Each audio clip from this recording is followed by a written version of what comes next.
Hello and welcome to another episode of Sermon Braindump. My name is Scott Dalen, an ELCA pastor in Southwest Iowa. I present these videos weekly on a twofold basis, the first of which is to just move my brain out of what I call percolation mode as I ponder and work with the text over the course of the week into sermonation mode as I actually prepare and write the sermon that I will preach to my congregation on Sunday. The second reason for making these videos is just to allow you, the viewer, who have stumbled across this video for whatever reason, to gain some new insight into the text that's lined out for the week. Now, this particular Sunday, which is November 1st, 2015, wow, where has the year gone? We are flying through. 2015 is coming close to being over. But this particular Sunday is All Saints Sunday. Always happens to fall on the first Sunday of November, and All Saints Day actually is November 1st. So this year we actually have All Saints Sunday falling on All Saints Day. And this is a day every year at least within the ELCA, when we honor those who have gone on into the great beyond before us. It's a time when we remember those saints who have come before us, who have died in the past year and have entered into eternal rest within the arms of our Lord. Now, the tendency for sermons on this particular Sunday, they sound very funeral oriented, and that is kind of why, because of just the subject matter that we are remembering that day. Now, some congregations will also use this time to honor and remember those who have been baptized in the past year. This isn't something that we do here in my congregation specifically, but I've heard of it in others, that we are honoring the saints who have gone on before, as well as those new saints who have come into the body of Christ within the past year. And that's definitely makes sense as well. When we think of all saints, that's definitely points that direction. But enough of that background. The gospel text for this Sunday is John chapter 11, verses 32 through 44. Now, this is a somewhat familiar story that's going on in John's gospel. It's a portion of Jesus raising Lazarus from the dead. His friend Lazarus, the brother of Mary and Martha, and Jesus displaying his power over death. Is kind of what's going on. Now, the odd thing about this is it's not the entire story. That appears at a different point within the lectionary. About a year and a half ago, we had the complete story, all 44 verses of it, from the beginning, when Jesus hears word comes to him that his friend Lazarus is sick, and he promptly stays put for a couple of days. And there's some interaction with his disciples in and around that, until finally he says, oh, okay, let's go down to Bethany and kind of see what's going on. So that by the time he arrives in Bethany, Lazarus has already been dead for 4 days. He's in the tomb, he's buried, it's a done deal. And Mary and Martha both encounter him as he's coming into town and kind of grab him out some. But Jesus uses it as a teaching moment. Now, in our story today, where it picks up, we've already gone past the first interaction with Martha, but there's an interesting point that is made there that I'm probably going to bring into the sermon, that Jesus says, or they have an interaction about the resurrection, and Martha says, "Well, I believe that he will be raised again in the last days," and Jesus says.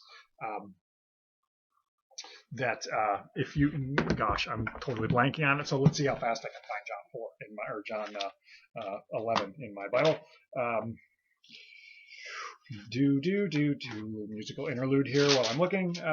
He says to her, "Those who believe in me, even though they die, will live." And that's a pretty important point to make, talking about the importance of belief here in John's gospel, that believing that Jesus is who he says he is, believing that he is God, and therefore believing that the promises that God has made are real. Those promises are for us, and that they will come to us. And that promise right there is important. He who believes in me, even though they die, will live. I bring that up because death is a reality.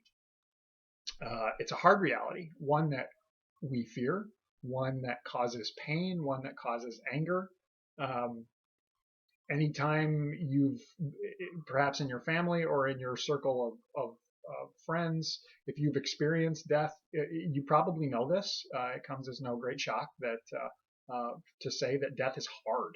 Uh, that when someone that we care about dies, they cross a barrier that we can't cross, and contact with them becomes impossible at that time, and in ways that we don't understand. Now, do we cling to the hope of the resurrection? Absolutely. Do we know exactly what that's going to look like? No, we don't, and that's okay. But the hope that we receive through our faith in Christ definitely applies to this. That we don't have to be afraid of death. We don't deny it. We don't deny the pain that it causes and the emotional turmoil that it causes, but we don't have to be afraid of it because we cling to the promise that there is more. Okay, so that's some background with that point that's again not present within the reading as it stands, though I may include it. I haven't quite made up my mind about that, but okay, so that's the background. That's what's been going on. So Jesus has come into Bethany, which is a small town just outside of Jerusalem, just a couple of miles away. And he's encountered Martha. Martha kind of went back and forth with him a little bit. So now we see that Mary has her encounter. When Mary came where Jesus was and saw him, she knelt at his feet and said to him, "Lord, if you had been here, my brother would not have died." Now, Martha basically said the same thing. Like, if you had been here, Lazarus wouldn't be dead. So, thanks a lot. Thought you loved us, but I guess not. When Jesus saw her weeping, and the Jews who came with her also weeping, he was greatly disturbed in spirit and deeply moved. That's you know what? I'm just going to keep on reading, and I'll come back to it. He said, "Where have you laid him?" They said to him, "Lord, come and see." Jesus began to weep. But some of them said, "Oh no." So the Jews said, "See how he loved him." But some of them said, "Could not he who opened the eyes of the blind man had kept this man from dying?" Then Jesus, again greatly disturbed, came to the tomb. It was a cave, and a stone was lying against it. Jesus said, "Take away the stone."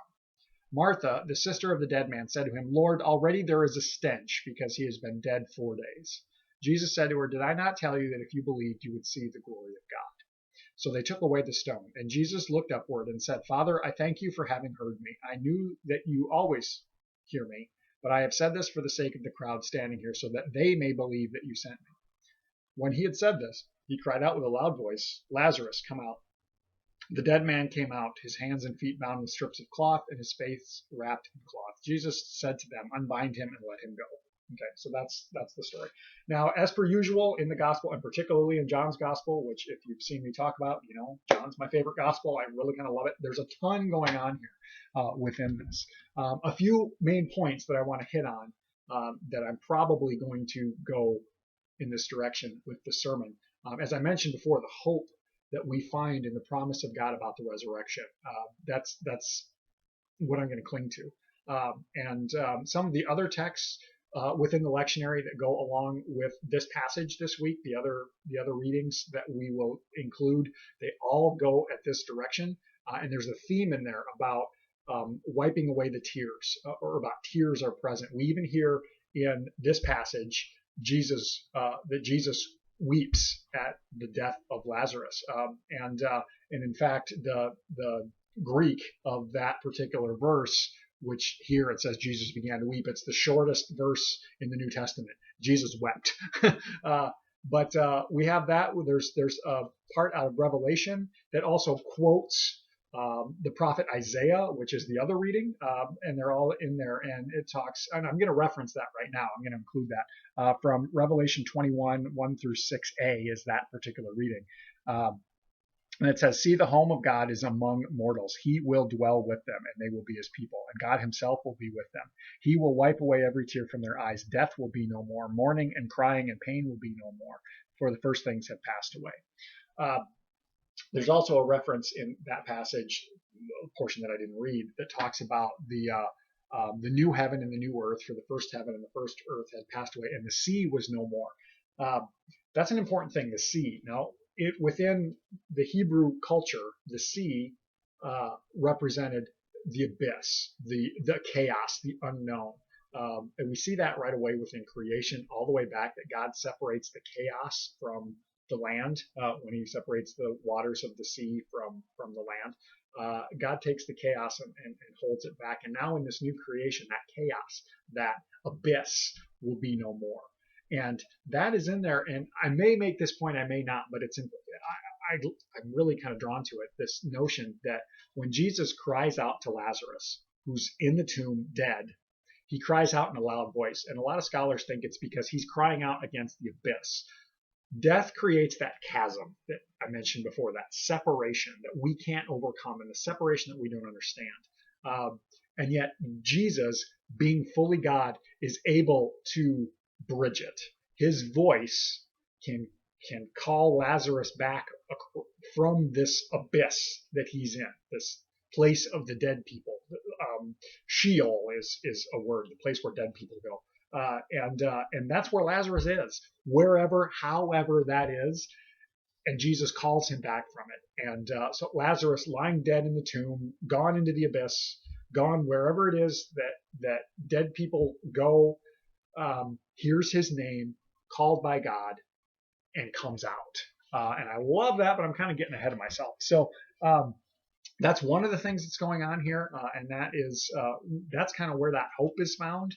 That one day we too will have our names called by God, and we will be brought back from the abyss, and we will join in the resurrection. That's a wonderful, hopeful promise that we are given. The other thing, two other points that I want to make. Again, there's a ton going on here, and I could go on and on and on and on, but I'm going to try and keep it limited. Twice we hear that Jesus is greatly disturbed. And he's moved. Now, that is actually, to translate it, he's angry. He is mad. Jesus faces death. God faces death, and he gets mad about it. And I talked about this last week, that we have a God that cares enough about us that he will overcome that which separates us from himself. Sin, God cannot tolerate sin, but we are sinful. And God will not tolerate being separated from us. And that's why God had to overcome sin and death. And we don't understand it. We don't know how it works. It's beyond our ability to comprehend. But yet, that's the promise that's made by God, that he will not be separated from us. God gets mad by this separation. It's a great response. And I don't mean great like a good response. I mean, it's a big response. And that, combined with the notion that Jesus weeps at death, God in human form, in Jesus, God in Jesus encounters death and has the same reactions to it that we do. We get angry, we get sad, and it's the full gambit of emotions that we experience when we face death too. And so God shares that with us. We are made in the image of God, so maybe that's why we have the same response to it that God does. I don't know. That's just something that came into my brain just now, but it's certainly possible that that's why. But we see that we have a God who experiences death the same way that we do and mourns it the same way that we do. And now the last point that I want to make is that, well, two quick points. There's an interesting switch. Throughout John's gospel, Jesus is constantly inviting individuals as well as us as the readers to come and see, making that invitation into discipleship. Come and see, come and experience it for yourself. And this time it gets turned on its ear. Jesus asks, "Where have you laid Lazarus?" And they say, "Come and see." God is invited to experience death as we do. And that's important because we have a God who has experienced it. That is how God has somehow overcome it. And that's an important point that I'll probably make as well. Last little side note. Why does Martha say, "Hey, don't take away the stone because he's been dead 4 days. He's going to stink"? I think it's hilarious just to think about it. Like, dude, he's going to smell. Do you really want to open that? But I think that's important to note because Lazarus is fully dead. We cannot deny it, that death has taken hold and that death is messy and that death has consequences and that it's a real thing. It's a real thing that we encounter. I think that's why that's in there. The Bible doesn't pull punches about life is messy, and so is death. So I think that's why that's in there, even though it's kind of a funny statement. It's significant as well. And then the final point, I promise, final point that I'm going to make. Jesus invites us into the work. He says, take away the stone. He could just do it on his own, or he could be like a Jedi and use the Force and be like, sorry, I got Star Wars on my brain for the moment, probably because I just watched a Star Wars Battlefront trailer on the internet, but that's a complete side note, totally unrelated, just showing that I'm a little bit of a nerd there. But he says, take away the stone. He invites those who are present into the work. And then at the very end, he also, once Lazarus comes out alive again, he says, unbind him and let him go. He invites us into the work of this important resurrection work. I've said it before, and I'll say it again. If you want to take the story of what's going on in the Bible and put it into 4 chapters, God makes it, humanity messed it up, Jesus redeemed it, and God invites us into the reconciliation. And this is an example of that. Jesus invites the people there to join him in the work. Now, he did the work of resurrection, but he's inviting us to take part in it as well. That's what's happening. That's the direction I'm probably going to go with this sermon again. The reality is, on All Saints' Day, we acknowledge death, just as we do at funerals. Death is a reality. We cannot deny it, and it's not good for us to deny it. Even though as a society we like to not think about it, it's a reality. And yet God has experienced it, God has faced it head on, and somehow God has overcome it. And we see that today, and we hear that promise. So that's what's happening. I hope that this has been helpful for you, and that you have a blessed week. If you have any thoughts, questions, comments, please share those down in the comment section. We can continue the conversation that way. I always enjoy it when that happens. So otherwise, have a great week, and God bless.